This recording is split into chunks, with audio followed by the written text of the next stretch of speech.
Evening.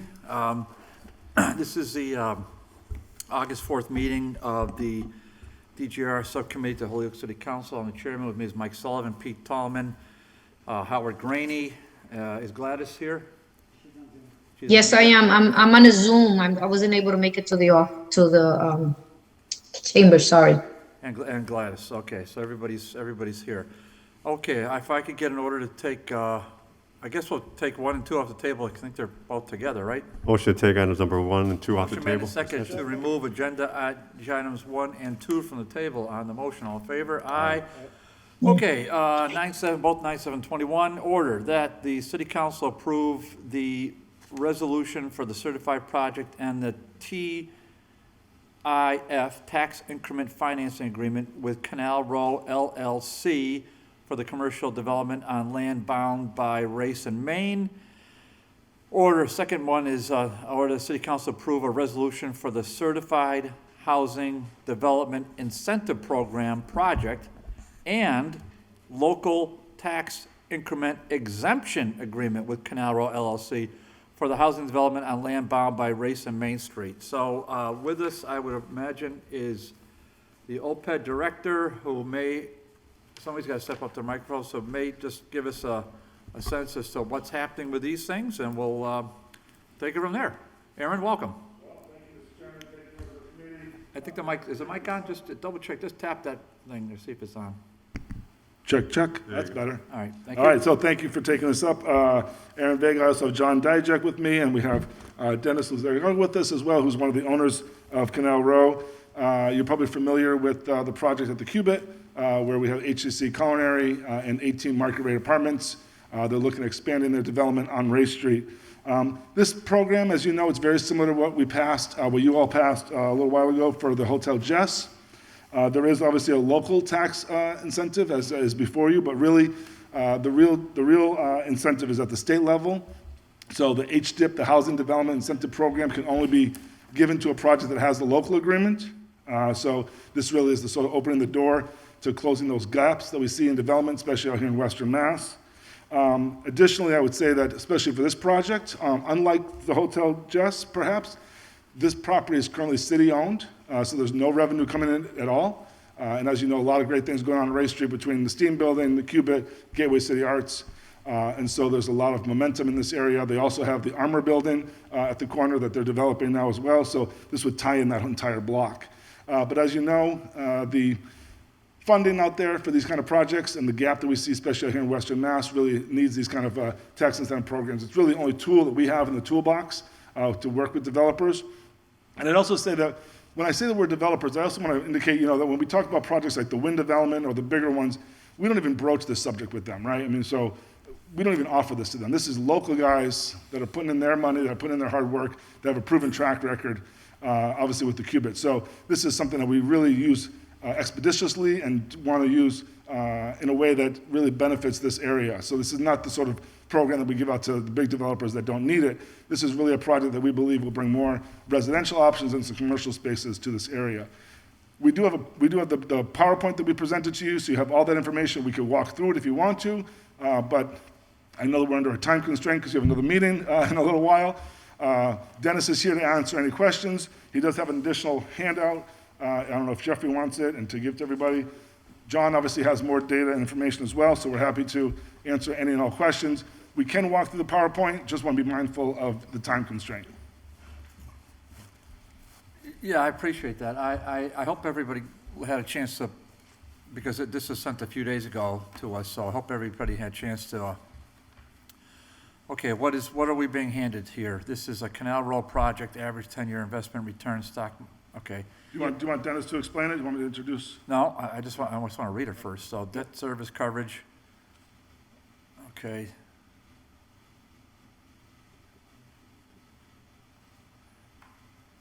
Without tax incentives. Okay, so basically what this is saying is that this is going to encourage more people to invest. Is that what we're saying here, Dennis? Specifically the banks. Oh, I'm sorry, Aaron. They want to recognize you first. Just Okay. So I don't know if you want to introduce himself. You want to recognize Dennis? Or? Yeah, certainly. This is the order. He's involved with it. So just give your name and address. Yeah, good evening, Dennis Luceriaga, 6 Pinehurst Road. And thank you for taking this item up. If you look at the first item, average 10-year investment return, clearly what that says is if you were to put your money in the stock market, you know, in the past 10 years, you'd be getting about 9.2%, S&P 13.6, the REIT 13.2. So if you jump down to Canal Row expected 10-year returns, the first item is as is, no tax incentives. The return is about 4.1%, which is very low. With the HDIP 7.7, HDIP and tie, the tie and the TIF being the city portion, 7.7. With the HDIP, so with the total of all three programs, the city and the state, it's closer to, it's about 9.7%, which is more in line with if you were to invest in the stock market. So these are just basic numbers to make the case and the argument that this project really is really not viable without some support from the state. We're looking for $1.5 million in tax credits from the state in the HDIP program, which is the Housing Development Incentive Program. And as you know, in order to take advantage of that program, we need the city, or we would like the city to back us up on that, on the tie and the TIF. I believe my brother is also online. He is more of the CFO of our team. So in addition to me, you can ask Marco questions directly. I believe I do see him on screen. Did he want to add something, Marco? Did you Yeah, I'm here in case you need anything. Did you want to?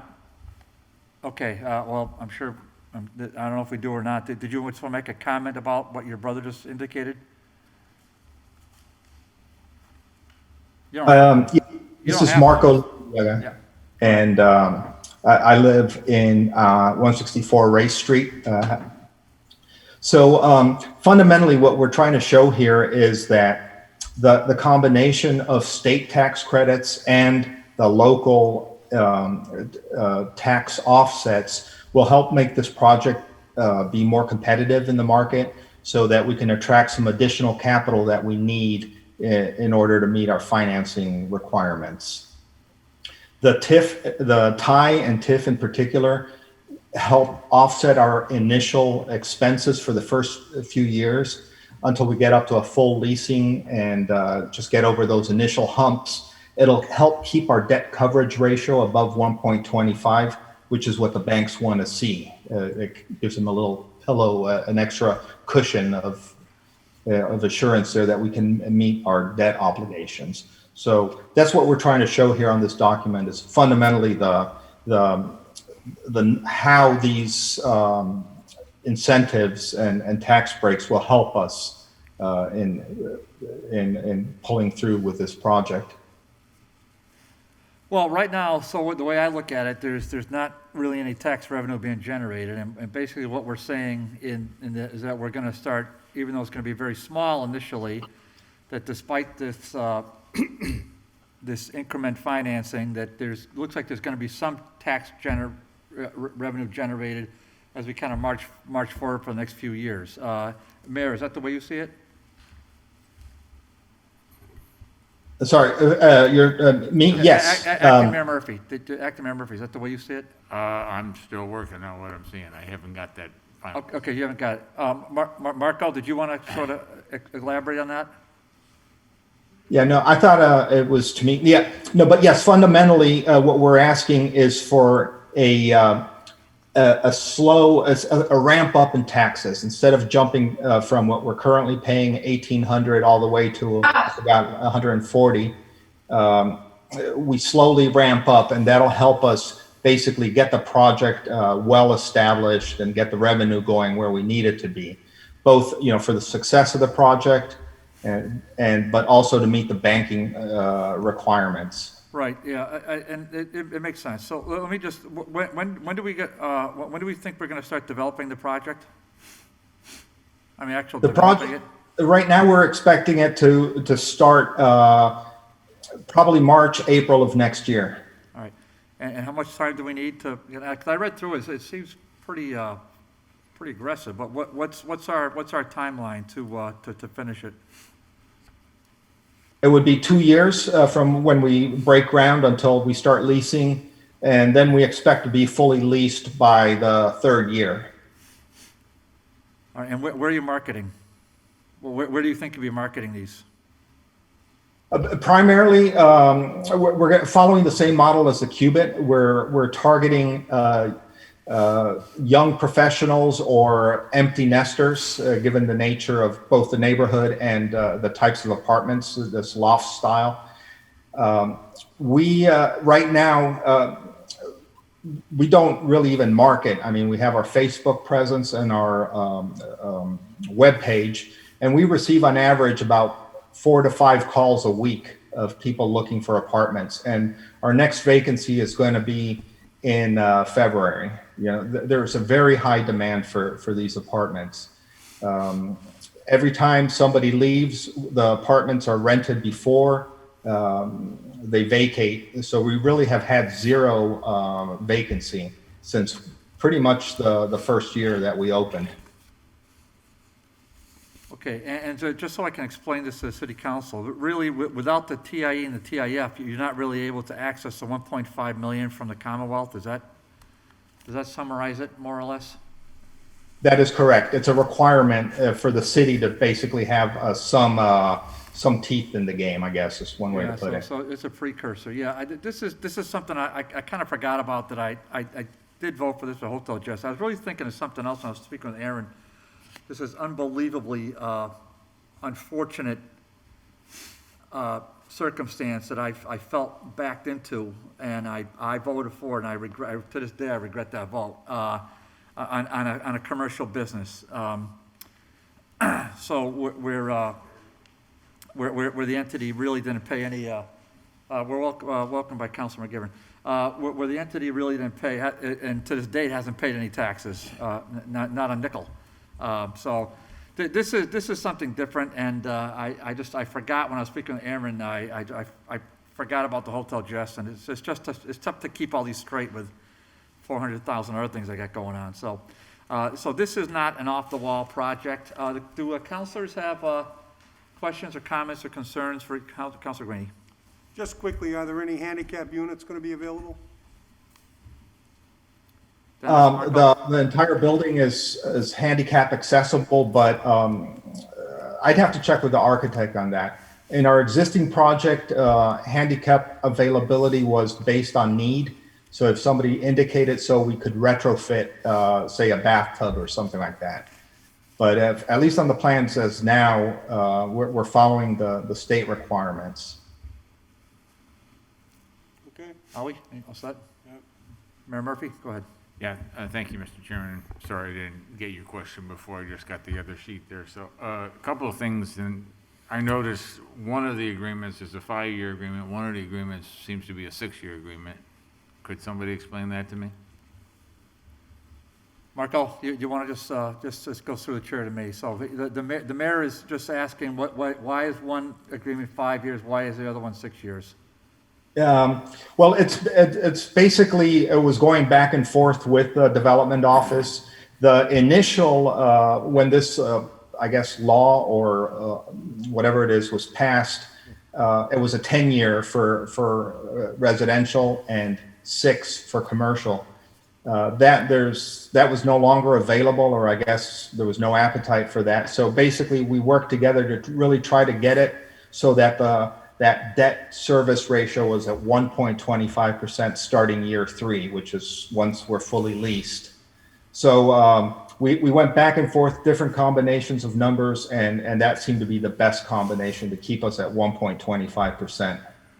So If I might add, I think the state regulations allow from anywhere from 5 to 20 years.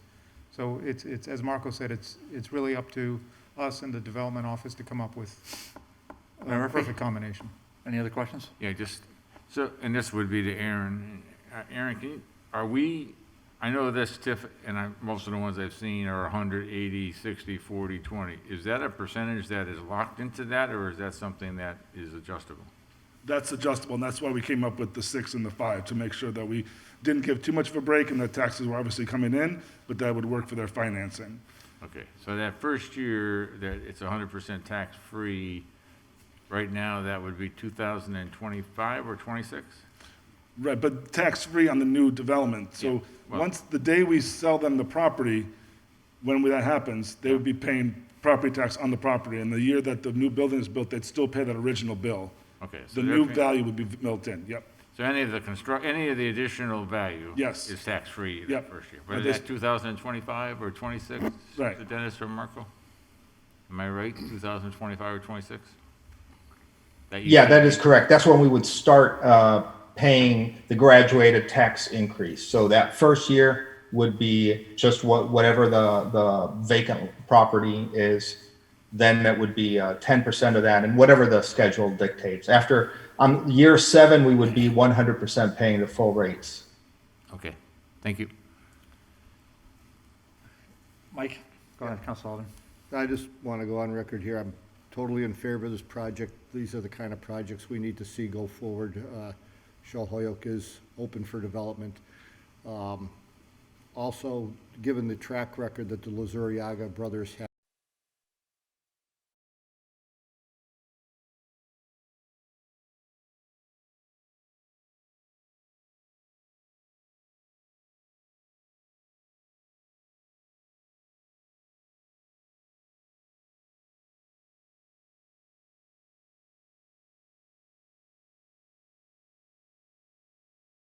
Increment financing. Motion made and seconded to, And the Second. tax increment- right, motion made and increment seconded to approve exemption. agenda items 1 and 2, recommend to the full city council on discussion, hearing none.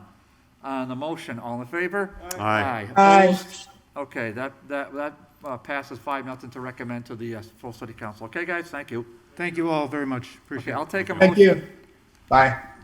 Motion to take item number 3 off the table for discussion. Yeah, why don't we, are these the same thing, Aaron? Two different locations. Two Two different- different, okay, two different, okay, let's do it one at a time. Motion's made and second to remove agenda item 3 from the table.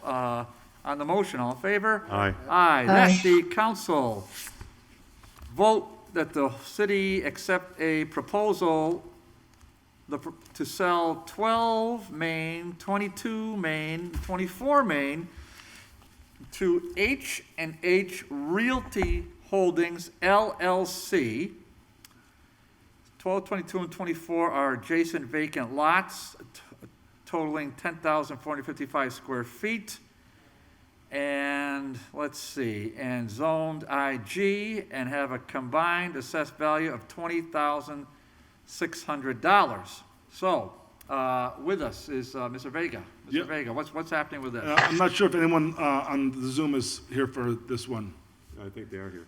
Okay, I can't see. Haddad? Haddad? Yeah. Okay, so, yep, so this is, so again, as we're moving properties, working with Mayor Murphy, and you all as well, for moving properties that we want to get back under the tax rolls, back into commercial hands. This one and the next one are both properties that we worked with you. You've already made them surplus.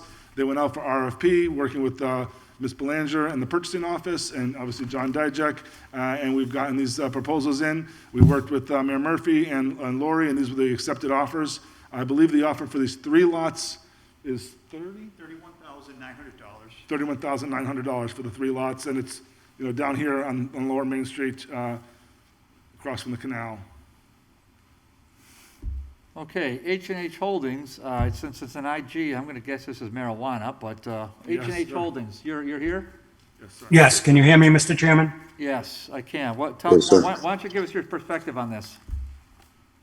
Our perspective is, we'd like to buy it and put it to use, as you just indicated, it would be in connection with the marijuana industry.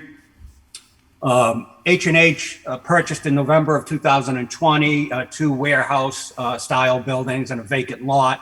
Those are currently before planning and city council for permits for use of the existing warehouse building for cultivation and manufacturing, and the vacant lot would be improved for a 30 by 90, 2,700 square foot greenhouse and a parking area.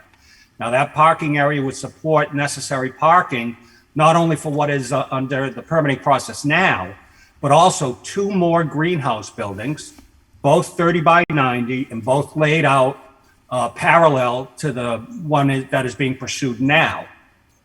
And the parking would suffice for all 3 greenhouses and the activities inside the warehouse building. So the lot, although it meets the area requirements, it does not meet the frontage requirements for the IG district. That variances cannot be granted for a frontage deficiency. Case law has established that. So we're acquiring it, and we'll do our due diligence, and we've provided the greenhouse layout on a sketch with our RFP. And we would still have to go back completely anew with the permitting process with planning and city council for special permit for these two new greenhouses. They are not in any way part of what we're undertaking right now. Okay, and I'm sorry, if I just didn't get your name and address. I do apologize for that. Would you provide that to me, please? Yeah, I didn't give it to you, Mr. Chairman. My apology. My name is Jim Valeriani. I'm with the Menson Group, and we're providing legal advice to H&H for real estate matters and zoning on this project. Your address? My home address is number 10. No, the business address. I know, it's just everybody's working out of their house. 100 State Street in Boston. Okay. 01906, I believe. Yeah, your home address, you can just keep private. That's good enough for me. Okay. Yeah, we don't want to get too personal here. Okay. Acting Mayor Murphy, who negotiated this? It went out to, through the OPID office.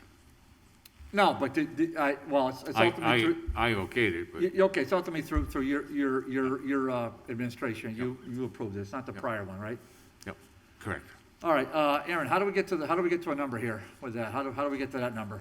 So we worked out a number based on recent surveys down in that area, so we put a suggested bid amount on the RFP, and they came in $1,900 above that. So I believe it was $30,000 was the suggested asking price, and they came in just above that. Okay. How many other bidders do we have? I don't believe there were any other bidders for this. On this one, there was no other bidders. All right, so that's it, Mike. I'll get you in a second. Yeah, just hold on. Just hold your horses a second. Okay. Okay, let's. All right, I want to just. Okay, there it is. Okay, the reverted clause is on there. Oh, absolutely. No, I know. We just always have that on there, but I think it makes sense. But I think in this case, it's probably going to get turned around quick. Councilor Sullivan. Yeah, either Aaron or Jim, if you could answer this. We had almost $656,000 in lost revenue to the city here, $226,000 in unpaid taxes, and then $430,000 in demo costs. Is any of that going to be addressed by the purchaser? Well, it's vacant land, and H&H is current on their tax payments to the city for their existing property, and we'll certainly be able to carry this vacant lot. The greenhouses are prefabricated. That doesn't mean they're inexpensive. They're very expensive, high-tech buildings for the marijuana cultivation. So they would be taxed at the full fair market value by the assessor. So what do you estimate the market value or the cost of this whole project to be? The value? If I may.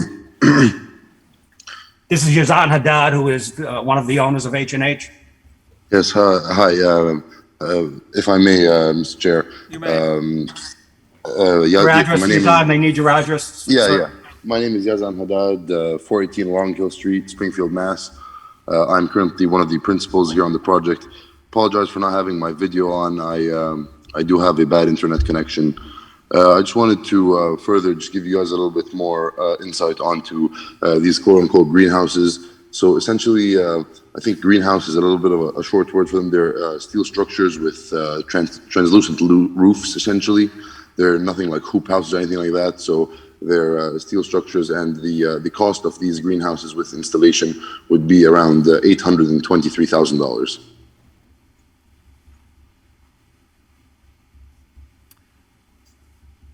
Okay. I think, Mike, I don't want to speak. Do you want to get your question? Are you okay with your questions? Because I know you're. I don't know if it was rhetorical or if it was. Yeah. So I've got that part. So and we've got the tax obviously go away, but and the demo lien, just what happens with the demo lien? Counselor, I think I can answer that. It was a very substantial demo lien on that property that, when the city took it, the tax taking amount and the demo lien do not move on to the current purchaser. Okay. Well, what, just so I can, what does that mean, demo lien? Is it something on record, or is this, what is that? What are we saying by that? When the building was demolished, the city incurred an expense for the demolition while it was still under private ownership. And a lien was put on the property with the idea that that owner at the time would be responsible for that. That owner, the collection was unable to be done, and that was the amount of the taking written off by the city at the time. Right, okay, but the lien still exists, or? No. When the foreclosure occurred, the lien. So the lien's wiped out? Yes. Okay, sorry, Mike, go ahead. That's answers my question. I just want to be clear. It is the, I mean, the private sales, the tax bill will go with the new owner, but when the city takes it, those are the only time it's forgiven. So, and this, I don't know when these were taken. 2013. Yeah, it does get confusing, and you know, Mr. Haddad, and everybody here appreciates your investment. Don't think for a second we don't. Okay, it's just when I get these things coming all at once, like a tidal wave, it gets a little bit overwhelming. So, but Of course, I completely understand, sir. okay, so that being said, this is a gentlemen, what's our timeline? I know we're gonna procure the property. We're gonna get title to the property, and then what? Then we go ahead with the permit process in the city, and then we look forward to getting to the municipal part, and then we move on to the Cannabis Control Commission, and then 2 years from now, I'll see the steel structures deposited. What's our thinking, Mr. Haddad? So the current project is phased out into two phases. Phase one consists of the current project that's under site plan review, which is the current vacant lot that we already own, with a greenhouse being there, as well as the first floor of the existing buildings, 42 to 48 Main Street. And then the second phase of the project, which around the ballpark, I just don't want to commit to that date, because things can change in a matter of a second. But yes, 2 to 3 years after this, then we would proceed to add 2 more additional greenhouses in these vacant lots. I also just want to mention that these greenhouses would aesthetically improve the side of Main Street, as it is an entrance into Holyoke. We have paneled fencing, as well as a collaboration with the El Corazon art community to draw a mural on the side of the building, as well as doing some curb cuts to put in some trees. So it would definitely increase the curb appeal and the value of all of the real estate around it in that gateway to Holyoke, you can call it. Right, yeah, no, that's admirable. And I think most of us on this panel are very familiar with that intersection. I know I am. So, okay, so,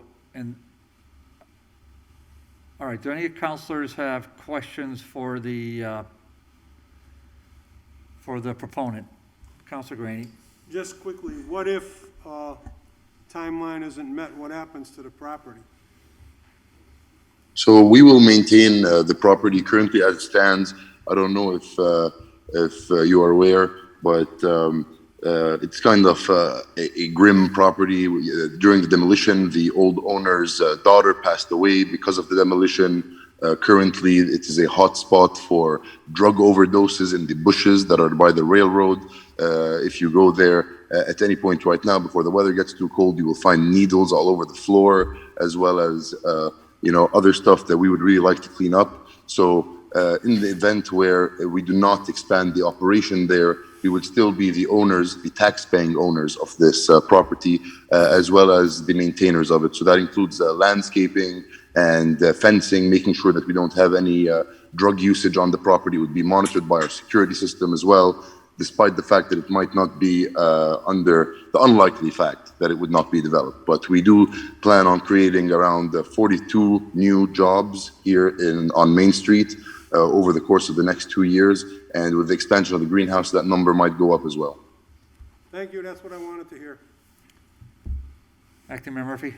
Yeah, just, and this relates to the new discussion that has been going on in terms of odors and potential impacts on other businesses. And we just had talking about Hotel Jess and the fact that this is pretty much adjacent to Hotel Jess. So, Mr. Dodd, if your special permit, which I believe we're taking it up on October 28th, if I'm not mistaken, if that were not granted, what would you do at that point?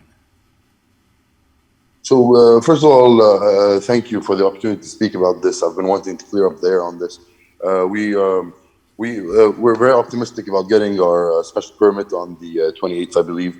And regarding the odor control, when the words greenhouses are uttered, many people associate it to hoop houses, essentially plastic structures that are not airtight and do not have, these odor mitigation technologies. But as I mentioned earlier, we are investing $823,000 into this quote-unquote greenhouse. It is more of a sealed steel structure with a glass roof, equipped with $27,000 Carbitrol filters on each one of these greenhouses. Additionally, we are investing over $7.5 million into the entirety of the project. So a lot of that money is going to go towards compliance and odor mitigation. So the Hotel Jess would not experience any or any other abutting properties which we do not have, like within our buffer zone, wouldn't be smelling or experiencing anything like that. Would be uninterrupted. The only thing that would happen is the gateway into Holyoke is going to look prettier, and new jobs. Okay, thank you. So, Mr. Dodd or Jim, you can, so you're there's a little bit of a back and forth relative to the buffer. So, are the at 48 Main? Is it 48 Main? Is that where you're currently at? 4248 Main. So, just let me ask Acting Mayor Murphy. Does this abuts Hotel Jess? It is within 200 feet. It's within 200 feet of Hotel Jess. Yep. And Hotel Jess is a proposed residential, and that's Restaurant residential. Restaurant residential. Okay, so it's within 200 feet, but Yeah, not, 4248. But this is going further north. but they're taking, and correct me if I'm wrong here, but I believe they're taking, if I was going towards South Hadley, they're taking the 3 parcels going away from Hotel Jess, but they currently own two parcels that are, I believe, 1 building away from Hotel Jess, but I believe it's within a 200-foot buffer. Okay, but are the 3 parcels heading north towards South Hadley? I don't have a. Regarding this, yeah. I didn't clock it, but I mean, I'm thinking that's more than 200 feet away from the Hotel Jess. I would think you're right on the border. I just know the ones that they currently have, or let me rephrase that. Based on my vision, I haven't actually measured it, but I kind of went in there and walked it. I'm pretty confident that the buildings that are currently under special permit review are within the 200 feet. One of these parcels might still be within, I think the last 2 almost for certain are not, but it's in that gray area on the one of these 3. Okay, yeah, so that stuff's gonna get really interesting, I guess, going down the road. I just want to call it the property viewer for 2 seconds here, just so I can see where this, just so I can remind myself. If I may, there's actually about a city block and a half between us and the proposed Hotel Jess, and Jim could speak more about the issue with the ordinances not being publicly available. So since they were updated, we went to the city clerk's office as well as emailed members to ask them for the certified updated ordinances. So given this current situation of how the matter has been handled, we see that we could definitely work our way with this situation due to the fact that any other cannabis cultivation business that's been awarded a license or a special permit by the City of Holyoke anytime from January 2020 until now. If you guys block this one, would, regrettably have to receive a cease and desist order to comply. Yeah, so we're going to look into all that. We still have to do some more research on that. But I can speak to it if the committee would like. If you want to give us the Reader's Digest version, that'd be great. Well, it's very complicated, Mr. Chairman. Okay, I'm sure it's very complicated, but we're very simple people, so do your best, and if you get too long, I'll let you know. So take a deep breath and give us your best shot in a minute and a half. Okay, my understanding of the chronology of the recent amendment in May and the one that's before the ordinance committee right now is that the May hearing for that zoning change occurred in November of 2020. Not the hearing, the advertisement. That's very important. Now, the ordinance that's available online dates back to April of 2020, and that's what we've relied on, and every applicant that's approached the city over the past year and a half has relied on. There is no hard copy available in the city clerk's office that certifies it's the current zoning. Now, none of the ordinance amendments, particularly this one, indicating that there is now a new buffer of 200 feet from residential properties that did not exist before. No one was aware of it, and I was not, and many other applicants are not, and this is going to be a significant issue with the ordinance committee because the 200-foot buffer from residential properties, although it was effective when the city council voted it in May, under the Zoning Act, it relates back to November when the planning board hearing on the zoning change was first advertised. Any applicant that did not have a special permit or a building permit in its possession prior to November of 2020 is now subject to that new buffer, even if they received their special permit after 2020. So you've probably got half a dozen anyway applicants that think they're okay to go and build, and they are not under this ordinance, and neither are we. So we were not aware of any of that hearing. I'm not from Holyoke, which is neither here nor there, but I was not aware of any of the hearings. It wasn't brought to my attention by any city office. So we're going to do some research, gather everything we can, and approach the ordinance committee about further amending the ordinance. Because, implementing that 200-foot buffer from residential properties, that's above and beyond what the Cannabis Control Commission requires. It requires the 500-foot buffer from schools measured from door to door.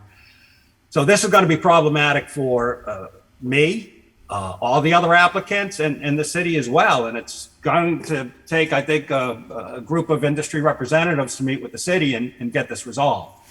Yeah, and just so I'm clear, so that was a good job, and you did it right within the timeline. Do we own, who owns Assessor Map 009? Is that you, Mr. Dodd? Let me click on it. I know that 009 is actually owned by Silva. It is you. Okay, so and then in that parcel right there, Mr. Dodd, what's our intention? What are we going to do with that? I guess that's 40 Main Street. What are we doing with that one? So that's the parcel that's currently in the current site plan review. That's the vacant lot. So that's 40. That's going to be the parking lot, stormwater retention, a bunch of utility pads, and one of these greenhouses. That's going to be the parking lot? So the greenhouses we're talking about are relatively small. So it's going to host the parking lot as well as the greenhouse, one single greenhouse. Got it. And then 42 is going to be the building. We're going to develop it on the inside, as well as 48. So that entire city block, essentially, from Gary Silva's garage, which is abandoned currently, all the way up, is going to become a facility to create new jobs. Yeah, no, I can see it, and I'm looking at the assessor map, which I know that's not official, but boy, I mean, the way I'm looking at it, you're beyond the 200 feet from the Hotel Jess. So, but that's neither here nor there. Well, okay, all right, that's a story for another committee and another day and another time, and so we can just we can move this one along here. I just want to have a little discussion on that, so I had a little evidence. Mr. Vega, you're all set. Mr. Dijak, you're all set. Mr. Mayor, you're all set. Committee, we're all set. Okay, Mr. Sullivan. Yeah. Sullivan. Yeah, one quick question. What are your projected revenues So for our phase one, sir, we currently project our revenues to be around $2.1 million per year. So we will not be profitable in our first year. We do plan on using any profit that we do make, if we do make a profit, to further invest into the area. And I just want to also mention that, H&H Realty is coming into, Holyoke and developing other properties as well for residential use. And we plan on, really cleaning up some parts like Southeast Street by the gas station and other parts. So our intention here is to invest a lot of money into Holyoke to bring it up to its old glory. All right. So, it confused me a little bit. H&H Realty will not be the grower, they're just a real estate firm. Yes, but they're related to the cultivation firm, and the cultivation firm would lease from its affiliate H&H Realty Holdings. Right, and that expects to generate $2.2 million in revenue in the first year. Of course, these numbers are approximate. The prices of cannabis, given the amount of licenses given out this year, could potentially drop due to a greater amount of supply with a fixed amount of demand, or that number could go up, hopefully, fingers crossed. But you can see how that's a rough estimate. Okay, thank you. All right. Well, listen, I appreciate your investment, gentlemen, and thank you for being here. I guess sorry, Pete, let me just stab you here. I'll take a motion. I'll make a motion to accept the proposal of H&H for 1222 and 24 Main Street for $31,900. Yep. Second. Motion made and seconded to recommend the aforesaid price to the full city council. Under discussion, hearing none on the motion. Councilor Graney. Just quickly, that's just for the purchase of the property, correct? It's the lots. The lot. The lots, yeah. 12, Okay, 22, 24 Main. okay. Any further discussion? Hearing none on the motion. All in favor? Aye. Aye. Opposed? None. Gentlemen, thank you. We'll present this to City Council tomorrow night. Thank you all. Thank you. Thank you. Okay, final one. Motion to take number, Motion made and seconded to Item remove 4. agenda item 4 from the table. On the motion, all in favor? Aye. Aye. That, the Aye. City Council, etc. Vote that the City of Holyoke accept the proposal to sell 415 Main and 417 Main for $10,000 to Elliott Fire Sprinkler Systems LLC. 415 Main is a vacant three-story mixed-use building on approximately 2,700 square feet. 417 Main is a vacant lot, approximately 2,700 square feet in size. The properties are identified, etc. Zone downtown business BC, a combined assessed value of $135,000. Mr. Vega. Hey, thank you, Mr. Chairman. And again, we're just trying to get this property out there like we're all working together. So this is great. We're excited about this project, obvious location, a lot of good development happening on this section of Main Street. Obviously, it's perpendicular from the future housing that Holyoke Housing Authority is working on. We're excited because this is a local business that will establish itself. They have a great program where they work with young people in apprenticeship programs. You may see their trucks up on 712 Dwight Street, working on putting the sprinkler systems up there. So these are people who know the area, and I'm going to turn it over to John to introduce them, but we're really excited about this project. I will say, we did get 2 proposals for this project. The second one, though we think is a great project, we're working with them to find another location. This building was just too big and too much of a project to take on for this other project, but we feel very confident with the presenters today. But I'll let John Dijak. Well, Aaron, just before you, what was the, there was another bid on it? And Yeah, was the other bid was Carlos and Katie Moonen from Paper City Clothing. They're located right down here on Dwight Street right now. They rent out a space. They're looking to purchase property to expand their business and their programming. So we're working with them to find a better location. All right, and this is issued by RFP? Yes. Okay, and what was their bid? Their bid was $10,000. Okay, so they're exactly the same. Yeah, yeah. It just they didn't have the capacity that the presenters here today do. Okay, Mr. Dijak? Thank you. I just wanted to say a few things. First, the location is just in from the corner of Main and Hamilton Streets. If you know where Nueva Esperanza's offices are, it's a couple buildings just beyond that. I wanted to introduce Chris Elliott and Christy Finney, who are making the proposal. And if you, they submitted a tremendous proposal. It covered all the bases. If you have a chance to look at it, it's very thorough. But basically, it addresses that the work will start almost immediately. It's very important to get in there soon to start buttoning up the building more and preparing it for rehabilitation. So the project would be first floor for the Elliott Fire Sprinkler Services business and upstairs for residential. So in a nutshell, that's a general overview, but we can answer any questions, and Christy and Chris can Well, also. I actually did read the proposal, Mr. Dijak, and so you'll be happy to hear. But Mr. Elliott, Ms. Finney, do one of you or both of you want to have a brief opening remarks? Ms. Finney, name and address. Christy Finney, Southwick Road in Westfield. What? Right now, we're in Westfield. Okay, so Westfield, Mass. Okay, Yes. close enough. All right, go ahead. We're looking to move our business to this location. We train apprentices into a licensed journeyman in the fire sprinkler industry. Chris has been able to train about 32 apprentices in his career into high-paying jobs. And we're looking at making apartments on the top 2 floors. So the bottom floor, Ms. Finney, is going to be what? It's going to be our office space and our training space for our employees. Okay, office and training, and then how many floors are we building? The property has 3 stories, so. So we're going to renovate? Yes, sir. Okay, 3 stories, okay, and then the top 2 stories, we're going to have residential units? Yes, sir. Okay. All right, is there anything else you want to add, Ms. Finney? I think that's it for now. Okay, Mr. Elliott? We've been in the sprinkler industry for 32 years now. We do a lot of work in Holyoke. We provide 24-hour service, inspections, and maintenance. We've got probably a half a dozen customers already in Holyoke, so we're excited to get in here, get this building renovated, and start working with the community. Okay, and your business is based where now exactly? We're at 435 Southwick Road in Westfield, Mass.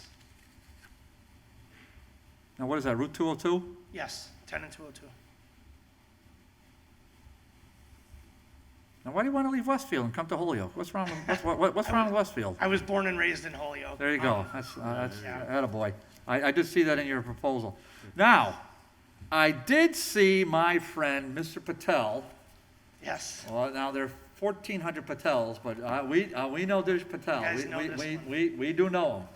So he's going to be our angel investor. Is that our He's thinking? a financial investor only. He is not tied to the building. Well, it's okay if he is or isn't. I'm not. So whatever you're working out, Mr. Patel, you're working out, Mr. Patel. So he's going to be the bank, as it were. Correct. And that's your business. That's got nothing to do with us. Okay, Correct. that's a private affair. Okay, Yes. you don't need to disclose that to us. But I did see a letter of credit here for Mr. Patel. So at least we know he's got the wherewithal Yes. to support you. Okay, and then what Mr. Vega said, or Mr. Dijak said, is that we want to start cooking on this, how fast? Last week. Last week, okay. Yeah, there's a hole in one of the skylights, and it's rotting out one of the stairwells. So I want to get on top of the roof, cover up the skylight to prevent the water from coming in over the winter. And then there's some bricks going down in the back. I've already gotten some estimates from some masons to repair the rear of the building. I looked in the basement, there's 600 volts coming in, so it's got an updated electrical, so we'd like to get the electric turned on and some security cameras put in. We're looking to move our business. I want to run the business out of the first floor while we're renovating the second and third floors. Put a couple racks in the back and store some equipment back there so that when the guys have service calls down at International Container, where they're a lot, they have to drive to Westfield to get materials. If they don't have it in the van, it's an easier stop in Holyoke. It would be, yes. Now, let me, this is my question to Mr. Dijak. If we pass this tomorrow night, which I'm gonna take a wild guess that we are, what's the technical turnaround to get them a property deed? We'll develop an agreement right away. Usually we'll build in a 30 or 60-day due diligence period for title exams, for the buyers to do things like that. And then it's really the attorneys to set up the closing. So I can't speak on when that would occur, but when we have several projects right now that we're working with the law department, but we'll ask them to, it's a pretty straightforward purchase and sale agreement, so it's really, we'll rely on the law department. Okay, so it just becomes, at that point, once we move on from tomorrow, it just becomes a regular real estate transaction, and it goes through whatever its normal course is? Correct. Okay, yeah, it's hard for me to see you getting in there like quick, but who knows, you know, maybe that's good. Okay, because I looked through all this, is, yeah, really exciting here. I think I'm good. Any other counselors? We'll go Counselor Sullivan, Counselor Graney. All right, Counselor Sullivan. So question, is this property going to pay both commercial and residential real estate tax? Yes, sir, that's the plan. All right, and is that in, Aaron, or whoever, is that in the agreement on the sale also? That this will It wouldn't be, it's something that the assessors eventually they would go and they would assess the property. They would note that the first floor is commercial before residential and apply that percentage to the. John, just get close to the microphone. Sorry, the assessors would determine that when they would go out to assess the building. And it's not unusual for them to do portion residential, portion commercial. No, my concern here would be that a portion would become, you know, a 5013C or something like that. In the, I believe in the proposal, we will require that it be a tax-paying entity. Okay. 100%. 100, okay, thanks. Well, we like that. Counselor Graney. Yeah, just quickly, Just pull that mic towards you, Howie. Yeah. this looks like a proposal that would be very beneficial to the City of Holyoke, and I'm enthusiastically going to support it. Counselor Tallman. Yeah, just give it a minute. It's very important that we take a property like this, a blighted property, and really put something in there, and for somebody to come from Westfield to put their business there and to renovate those 2 apartments, I think that's really beneficial to the city, and 100% behind this proposal. Counselor Murphy. Yeah, I'm also, obviously, it's my ward as a counselor, and it's an area that I try to get the zone changed, so I'm very pleased, both what they're doing. And they're also basically taking a building and making it what it was 50, 60 years ago, and I'm very appreciative of that. One question I do have, the vacant lot, what are your plans for that? Parking for the business. Okay, and Service vehicles that, okay, you know how many spots you can get in there? I believe we can fit 5 trucks at an angle. Okay. And then I have a trailer, that we tow a scissor lift on, and I can put that on the other side. I intend to put gates up with locks to kind of keep everyone out. And we figure with the gates and the security cameras, we'll be in good shape.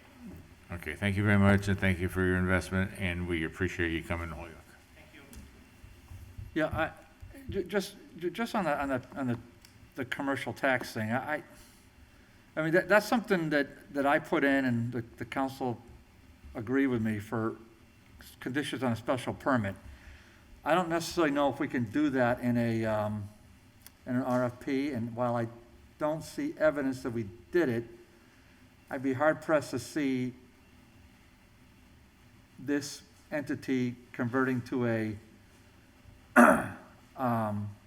nonprofit. I'd be hard pressed to see how that could happen. But so you Mr. Elliott, you run your business as a for-profit entity? Yes, I do. Okay.